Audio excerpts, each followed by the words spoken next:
في يوم من الأيام، في قلب الغابة الكثيفة حيث الأشجار تعلو إلى السماء وتتشابك حتى تكاد تحجب الضوء، كانت تعيش مخلوقات غريبة وأحيانا مرعبة. وأكثر هذه المخلوقات رهبة كانت التعبان ذو 3 رؤوس.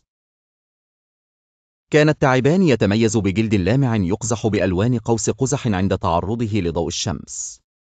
كانت رؤوسه 3 لا تكل ولا تمل من النقاش والجدال فيما بينها حول أمور الحياة.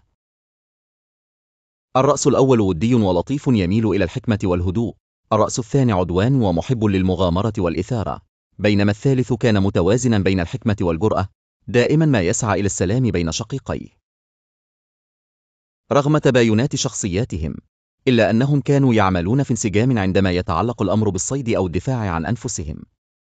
في أحد الأيام، أثيرت ضجة في الغابة بسبب دخان بدأ يتصاعد من مكان قريب. كان حريقا كبيرا يشتعل ويلتهم الأخضر واليابس. بدأت الحيوانات تهرب مذعورة.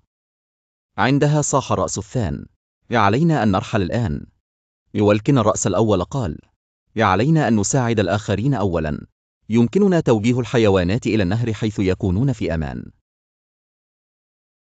تدخل الرأس الثالث قائلا: لدينا وقت قليل، دعونا نعمل معا لنحقق ذلك. وبينما الهلع يشتد في الغابة، تعاونت الرؤوس ال3 لقيادة الحيوانات المذعورة إلى الأمان.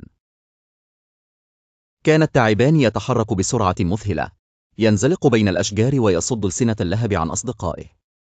بعد ساعات من الجهد الدؤوب، وصلت الحيوانات إلى النهر الكبير، حيث كان الماء عميقا وباردا. شكرت الحيوانات التعبان الثلاثي الرؤوس على شجاعته وتضحيته. مضت الأيام، وعاشت الغابة مرة أخرى في سلام وهدوء. أصبح التعبان ذو 3 رؤوس رمزا للشجاعة والوحدة. مغامرته مشهورة بين الجميع، تذكرهم بأن العمل الجماعي والتعاون يمكن أن يمنح القوة لتجاوز أصعب الأزمات.